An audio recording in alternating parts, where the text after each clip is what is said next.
Happy Monday, happy Memorial Day. I hope you guys have all had a great 3-day weekend here in the United States.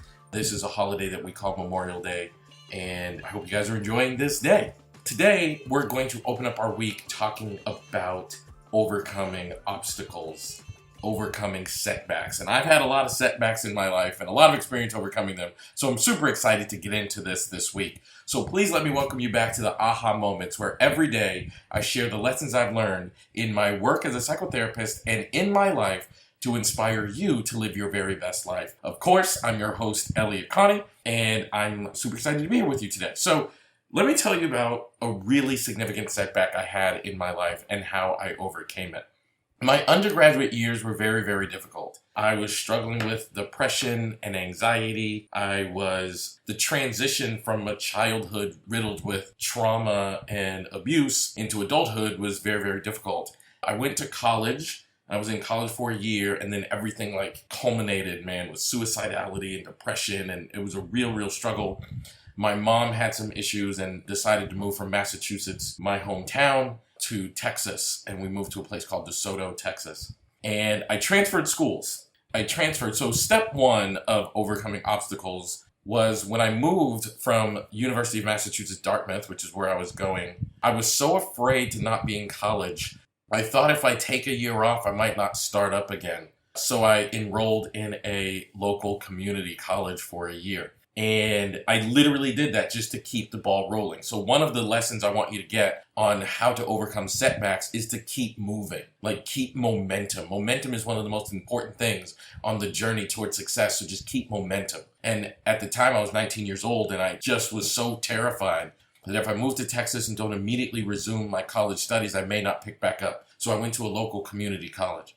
And after a year at that community college, I transferred to a school called Texas Wesleyan University. And my life was beginning to pick back up and progress was beginning to happen and I was picking up steam and things were going great. And then I got this horrible letter. I had somehow, and to be honest with you, I don't remember how, but I had a scholarship. I had somehow not lived up to the scholarship. I can't remember if it was a paperwork issue or maybe my GPA was too low, which was certainly a possibility at that time in my life. And I lost my scholarship. And I thought my college endeavor was over. I thought my college endeavor was going to come to an end because I couldn't afford to continue the journey in school. And I was embarrassed, I was ashamed, and it was really a difficult time. And I told one of my aunts this, and I don't come from a family of a whole ton of money. I don't come from a family where this is a normal thing. And I told my aunt what had happened, and my aunt believed in me so much. She put 1 year of my college studies, which was $8,000 at that time, on a credit card and told me I had to pay off the credit card.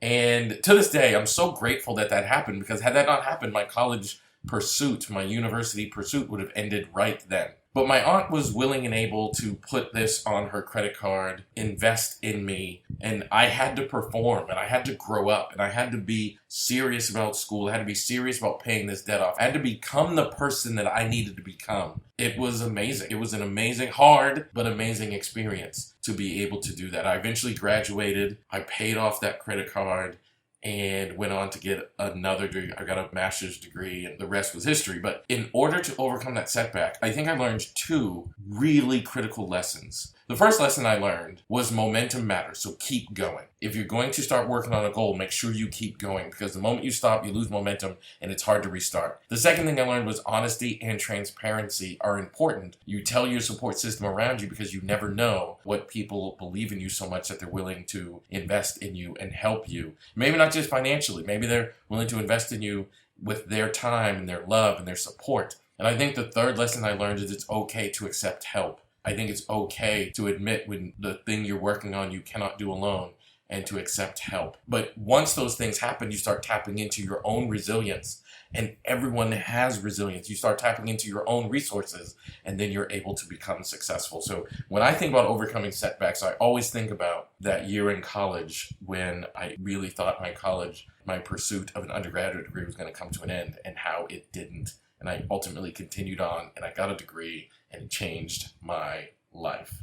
So I want you to take an opportunity to think about what obstacles and setbacks you've overcome and how did you achieve them? Because I think that you will find lessons in your own story as well. Thank you guys so much for listening to this podcast and sharing it. This podcast is growing, it's growing, and I really, really appreciate you. So please keep sharing on your social media platforms or with people in your personal life. It means the world to me.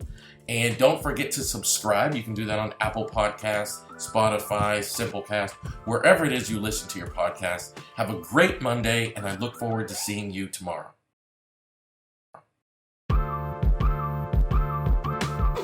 According to the dictionary, there are two meaningful definitions of the word tenacity. The first one is the quality or fact of being very determined, and the second one is the quality or fact of continuing to exist. Today, we're going to talk about what tenacity looks like in your life and why it is such an important component to overcoming setbacks in your life. Welcome back to the Aha Moments, where every day I share the lessons I've learned in my work as a psychotherapist and in my life to inspire you to live your very best life. Of course, I'm Elliott Connie. I'm the host of this podcast. And I'm super excited to share this information with you because it matters. It's so important. In order to be able to overcome a setback, you must be tenacious. You must be determined.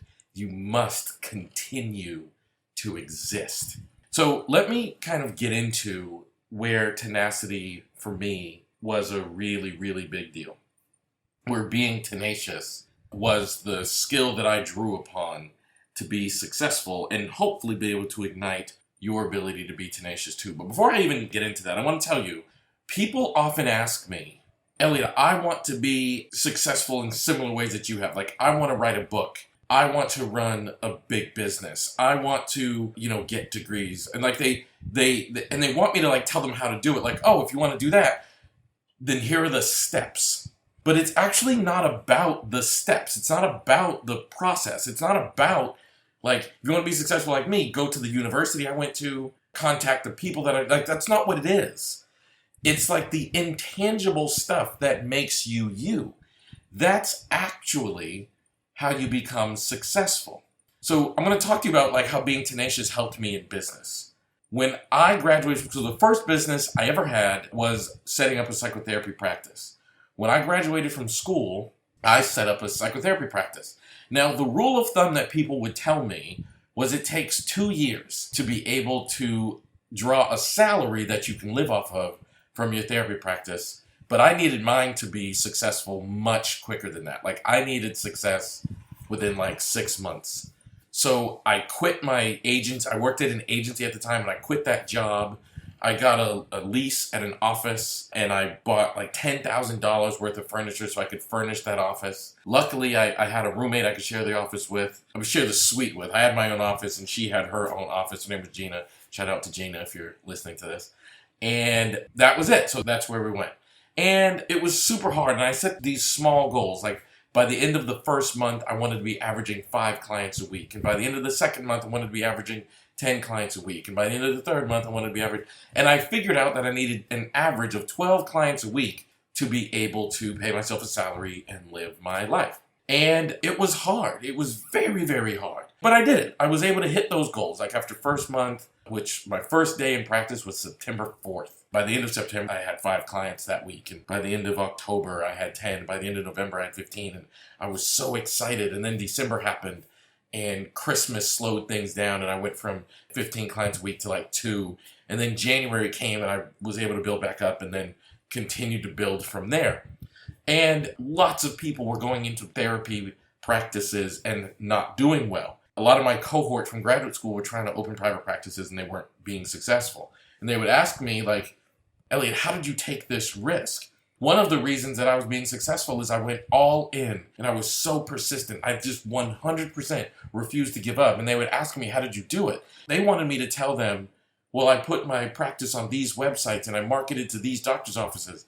But the truth is, the answer was, I just refused to give up. I just 100% went all in.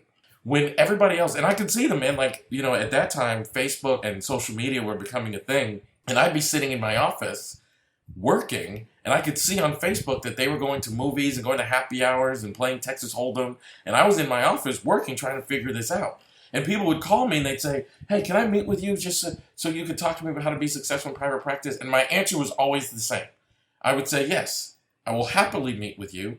Meet me in my office on Friday night at 10 p.m. and I'll tell you everything you want to know. And everyone would say, oh, I'm not available Friday at 10 p.m. I have plans. Well, you're not determined enough. You're not persistent enough. You're not focused enough. And that was the difference. Like when you're tenacious, you will not take your eyes off the goal. You stay so focused, honed in, and ready to go at all times. And that's why after about a year, my practice was huge and I was able to keep it that way for a decade, and why so many of the people around me were shutting down their practices.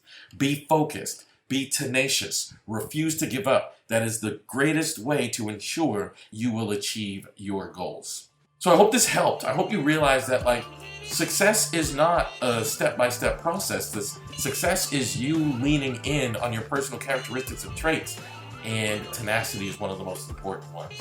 So I want you to think about every single time in your life, that was just one example, but I want you to think of every single time in your life you used tenacity to get through something challenging or something hard, and think about the difference that it made for you. Thanks for being here, everybody. I really, really love y'all, man. It means so much to me that you share this podcast. Please keep doing that on your social media platforms or with people that are close to you that you think could benefit from hearing the messages that I share here. And don't forget to subscribe. You can do that on Apple Podcasts, Spotify, Simplecast, wherever your favorite place is to consume podcasts. And I can't wait to see you tomorrow. I have been so fortunate to be surrounded by people that I truly experience as an inspiration. And sometimes not all those people know that.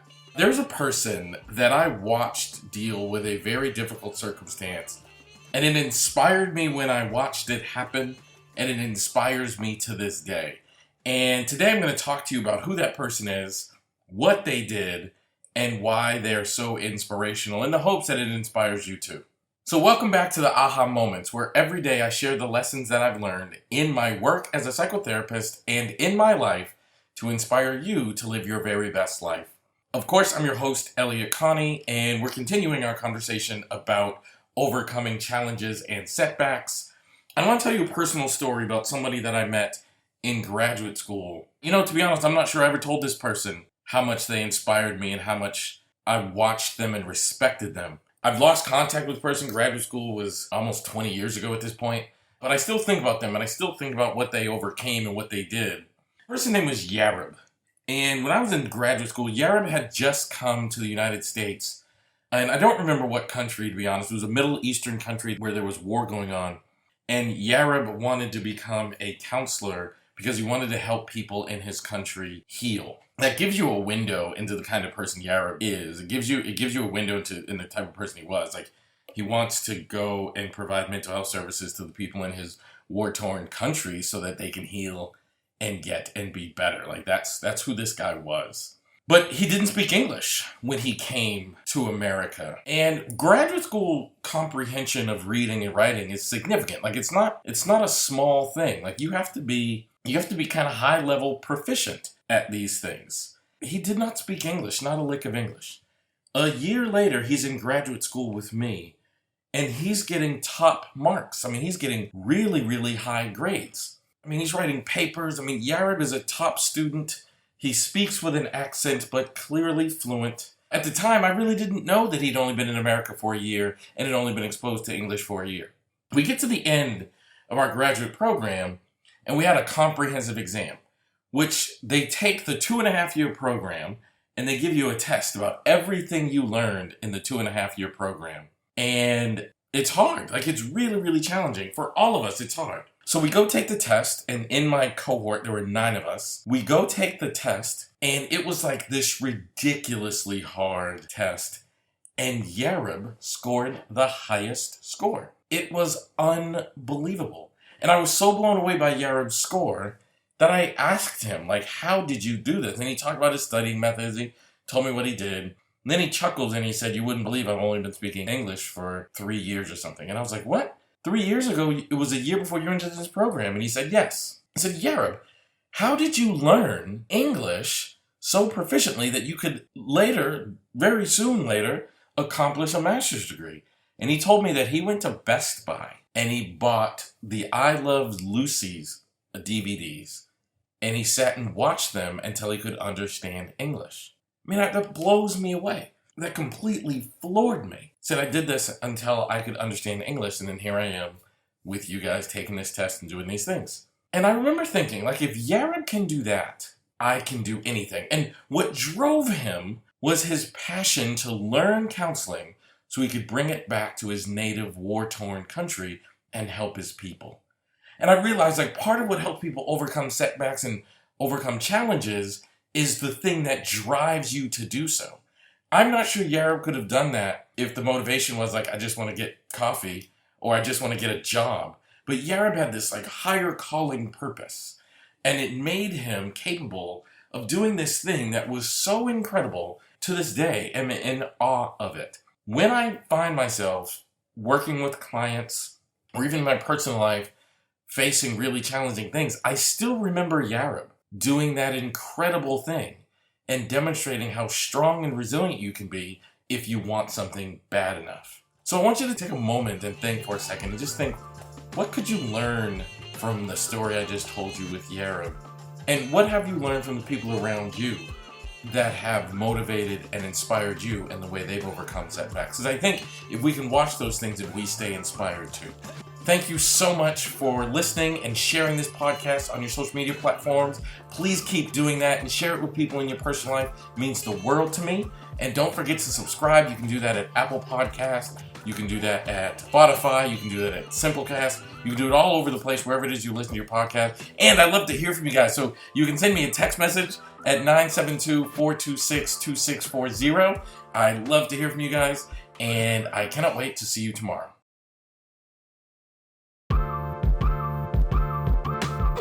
Whenever I think about overcoming challenges and setbacks, there's an athlete right now that's playing professional basketball that always comes to mind. In the past few years, this athlete has overcome a ton of injuries and a ton of problems to be able to play at the highest level in professional sports. And that's what I'm going to talk about here today.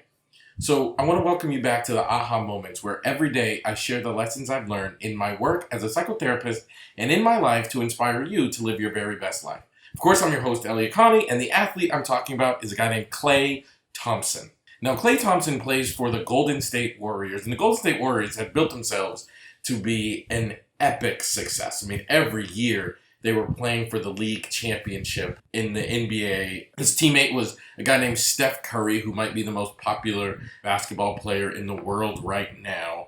And they formed a duo that is known in the basketball world as the Splash Brothers. They say Splash because whenever you make a jump shot, it's kind of known as Splash. So a little clever moniker of these two is the Splash Brothers. One year, they were playing in the NBA Finals, and Klay Thompson tore a ligament in his knee called the ACL, the anterior crucial ligament, I think it's called. But whatever, the ACL is the ligament that he tore in his knee. And it meant he was going to miss the entire next season because it takes a long time to recover from that kind of an injury. So here's where it gets kind of crazy. So, I mean, that's hard enough. You get injured and you miss a whole season. Hard enough, but it happens. Klay Thompson comes back. So he rehabs his injury for an entire year, and then he comes back. And while he's practicing, he's playing a pickup game, and then he tore a tendon in his foot. He tore the tendon in the back of his foot, and he had to miss another year. So he did not play basketball. Oh, and then when he came back from the tendon, the COVID had happened, and the NBA had canceled their season, then they had a shortened season. So he ended up missing 3 seasons. He didn't play basketball for nearly 1,000 days. It was like 900 something days between the games that he played. He actually just came back this year, and he's already back to being one of the best basketball players in the world. And as we make this recording right now, as we think about this right now, the Golden State Warriors are about to play for another championship. They're playing the Boston Celtics in the NBA, National Basketball Association Finals. Now, when I watch this, I think how hard this road must have been. I think about the psychological battles that he must have gone through to stay motivated and the psychological battles that he must have gone through during the rehab process to keep himself going and believing. I mean, 3 years is a long time not to do the thing you love and not to compete at the highest level when you're so used to being competitive, when you're so used to being at the top of your game, when you're so used to being on top of things. 3 years is forever. I mean, it really is a really, really long time. And this man had to endure all of those things to put himself in a position to be successful on this level. And I think about that and I think, if he can overcome this, what in your life can you overcome if you are psychologically locked in, if you are working every single day, doing the things you need to do, like truly battling and truly working and grinding and getting better every day? You know, one of my favorite words comes from the Japanese word kaizen, which stands for getting a bit better each day. And that's how he rehabbed his injuries. He's done lots of interviews talking about what it was like to go through that period of time. And it's funny, like, you would think that someone at that level wouldn't struggle with it, but it was a real psychological difficulty for him. I remember the game this year. He didn't play basketball again until this current season, 2022 season. And I remember tears falling down his eyes when he got to play again. And it's meaningful. Like, it is unbelievable to think about it that way. And I want to encourage all of you to practice the Japanese art of kaizen. Because if it can help Klay Thompson overcome 3 years of injuries and not being able to play the game he loves, it can help us in our daily lives. So I want to encourage you guys to think of the ways that you can continue to grow as you apply kaizen as you try to overcome setbacks and obstacles in your life. Thank you so much for being here today. I really appreciate you guys sharing the podcast and listening to the podcast. Please keep doing that. And don't forget to subscribe. You can do that on Apple Podcasts, Simplecast, Spotify, wherever it is you listen to your podcast. Please check in with me. Send me text messages. You can text me at 972-426-2640. I really love to interact with you guys, and I cannot wait to see you tomorrow. Happy Friday, everyone. Congratulations. You have made it through another week.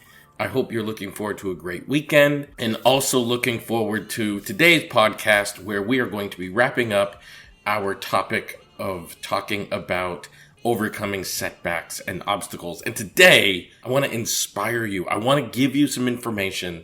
I want to lift you up so you can carry the message of this podcast way beyond this week. That's what we're going to be doing today. So welcome back to the Aha Moments, where every day I share the lessons I've learned in my work as a psychotherapist and in my life to inspire you to live your very best life. And here's the thing that I want every single person who can hear this podcast to truly get into them. And that is, you actually are an expert at overcoming setbacks and challenges. You have been doing it your entire life, even though you likely have not been giving yourself credit for it. You have been overcoming challenges nearly since the day you've been born. You have overcome every single challenge that's been set in front of you in order for you to be the amazing person that you are today. You just haven't given yourself credit for it. And I want you to. I want you more than anything else to accept and own and understand that you truly have a history. You truly have a habit of being able to overcome challenges, even the most difficult things that have been laid in front of you. You know, I want you to think about it. Like when I was a kid, I remember one of the first moments that stands out to me is I can remember playing Little League Baseball. And where I grew up, playing Summer League Baseball was a really big deal. But in order to make the Summer League team, you had to play in the Rec League in the spring and qualify as an all-star, and then you could try out for the Summer League team. That's how you got invited to try out for the Summer League team. I remember one year I did not get invited, and I remember walking to the field, and I watched all the Summer League players playing that day. I was 11 years old, and I was frustrated. I was furious. I was mad. 11-year-old Elliott was like, next year I want to be on one of these Summer League teams, as I really, really, really wanted to be on one. When the next year came, I was motivated and I was inspired. I was activated and I worked and practiced and did all the things. So the 12-year-old year, I was the best player in the league. I got invited to the all-star thing and got to play some during the summer league, right? So that was a setback that I had to overcome. That was a challenge that I had to face, and I faced it. And you know what? I am not unique. I am not alone. If you sat back and looked hard enough, you would find setbacks and challenges that you will overcome. And maybe they're big, profound things, or maybe they're little tiny things. But I know for a fact you've opened a bill and you've thought to yourself, how in the hell am I going to pay that bill? And then found a way. I know for a fact that your boss has given you a huge, big task to do. And you thought to yourself, how on earth am I going to get that task done? And you found a way. That's how I want you to start viewing yourself. The way you view yourself matters. And if you can view yourself as someone who habitually overcomes challenges and setbacks, when you experience the next challenge, or when you experience that setback, you will experience it with the confidence to know that you can get through it. That's actually what we're talking about here, is having the confidence to know that even when things get difficult, even when things get challenging, even when circumstances get desperate, you can do it. And your evidence is that you've been doing it your whole life, even if you didn't give yourself credit for it. You've been doing it for a really long time.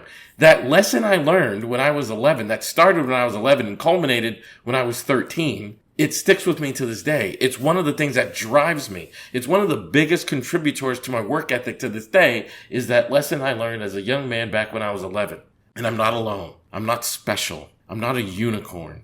I just have learned to look through my history and find examples of me overcoming things. And now I view myself as someone who can overcome anything. So I am not afraid to take on any challenge. I do not lack confidence when there's a challenge in front of me, and I don't want you to either. So what I want you to do is sit for a moment and look through your history and find examples of you going through something challenging and succeeding, of you going through something hard and finding a way to do it. And draw your confidence from knowing that you have done hard things before, so you can do them again.